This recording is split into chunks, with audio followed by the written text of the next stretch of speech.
مننه کوم چې بس صحیح دی ټیک دی دغه برابر دی شاو جهان مننه کوم چې د شیرګړ د مشران شکر دی دوره جمدي دي د هلکانو خو به یې څه نه وایي وادي دا مشرونه جمدي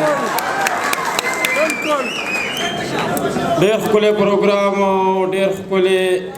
پوزیشن روان دی. الله دې دغسې پروګرامونه په پښتونخوا کې نور هم ډېر کړي چې د پښتنو د پښتو سره او د پښتنو د یو بل سره مینه پیدا شي.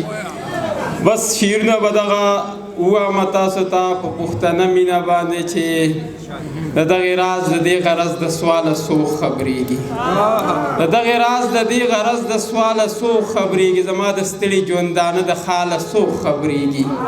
او صرف د شعر په اورېدو مې خلک وا وا کوي نور د دې شعر د جوړېدو د خیاله څوک خبرېږي چې صرف د شعر په اورېدو مې خلک وا وا کوي نور د دې شعر د جوړېدو د خیاله څوک خبرېږي او زه خیر د هر وخت په راتلو د مجبورو منه خو کله ناکله خو راځه مې خواله څوک خبرېږي او دغه څو شعرونه نور چې څنګه چې په اوړي او په ژمي باندې نور بدلیږي نو داسې د وخت یاران د وخت سره اکثر بدلیږي او زړګیه ما به درته وي خو تا به نه منله چې ښکلي ډېر ګورې په چل او په هنر بدلیږي مننه چې زړګیه ما به درته وي خو تا به نه منله چې ښکلي ډېر ګورې په چل او په هنر بدلیږي تا ته به هر سړی د ځان په شان ریښتونې ښکاري خو دا د باور نه دي دا خلک ګورې زر بدلیږي او هغه خو اوس لا د جنون په لاره تک شروع کړه دنیا به بله وي ملګرو چې اوتر بدلیږي او دغه څو شعرونه به نور هم په پښتنه مینه ووایم چې ستاسو په کوڅو کې د خپو پلونه به مې پاتې شي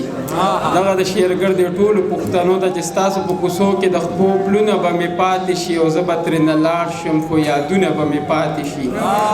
او بیا ورته زما په سترګو ګوره که دې یاد شوم او ځوړند خر دیوال ته تصویرونه به مې پاتې شي او لږ څه ته مې پرېږده مرګه دومره زر مې مه وژنه زړه کې ډېر نیمګړي ارمانونه به مې پاتې شي او دغه سرمایه مې د اوتر جنون نه ډېره ده او خیر دی که زه مړ شم خو شعرونه به مې پاتې شي او دغه څو شعرونه نور هم په پښتنه مینه چې د کوم یو نظم ووایه ارمان چې زه استاد سرجیم ناست دی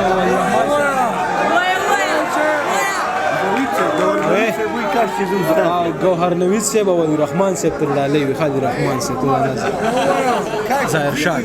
علی رحمان صاحب تاسو په دې نظم باندې خوشاله چې په ما باندې په سټیج نیو بهیږي وایي د استادانو د برکته کنه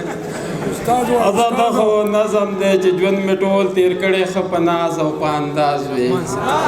بیا دې نظم دا وضاحت کوم چې زه په خپله شپنکی یم او کله کله چې مې څاروي ډېر ستړی کړي نو دا مې هغه تمنا کړې په دې ګورې استادان خفه کېږي نه چې ژوند مې ټول تیر کړی ښه په ناز او په انداز وي او چې ستړی مې څاروي کې وام چې ځم چېرته استاز وي او 40 ګنټې ورځ کې مې 15 ګنټې ډیوټي وي چې سهار څه ټایم راتللی بس زما خپله مرضي وي جمعه چوټي مې خپله وي اتوار مې سرکاري وي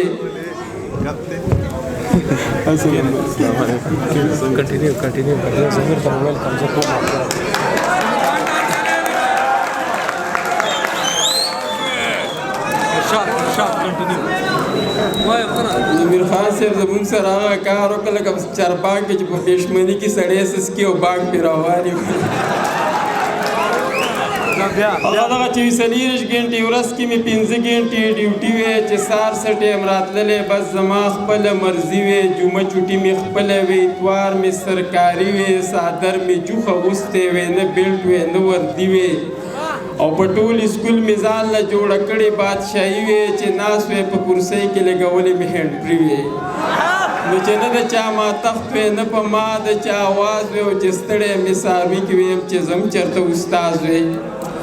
او په لږه مې کار نه کېږي 80,000 تنخوا وې په هر جب کې چې 100,000 روپۍ پرتې زما وې ولاړه د کور مخې ته مې توره کرولا وې وړو چې رالپۍ راوړې د چا چې لنګې غوا وې او په لو کې شاګردان را سره 20 کسه لګیا وې په زړه کې چې مې څه راتلې قبوله مې دعا وې نو راتللی په سکوټر خو چې جوړ کړی مې تجاز وې او چې ستړی مې څاروي کې وام چې زم چېرته استاز وې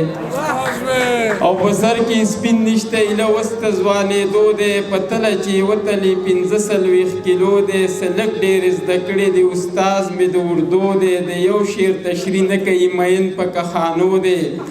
او دا خان استاد یادومه څنګه ژوندې د مزو دی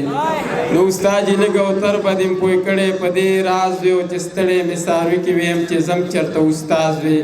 او بس دغه اخري غزل چې د انتظار ډیوه مې مړه کړه چې ته نه راتللې ورنوید صاحب چې د انتظار ډیوه مې مړه کړه چې ته نه راتللې د زړه په کور کې مې تیاره کړه چې ته نه راتللې او خپلې بېوسې تنخایۍ او خاموشۍ چې تنګ کړم د ډېره سوخته مې ناره کړه چې ته نه راتللې او ستا د یادونو خاپیري چې رانه ګیر چاپیر شو ورته شروع مې ستا کیسه کړه چې ته نه راتللې او یاره پتا چې مې د پړې وړې د زور وس نه لیده جوړ ملامته مې واده کړه چې ته نه راتللې او د لیوني زړګي قرار له د ثواب په بانا ځان له مې صبر وظیفه کړه چې ته نه راتللې او بیا پکې ماله کروندې د مینې خوند نه راکه او د جنون دشته مې تاله کړه چې ته نه راتللې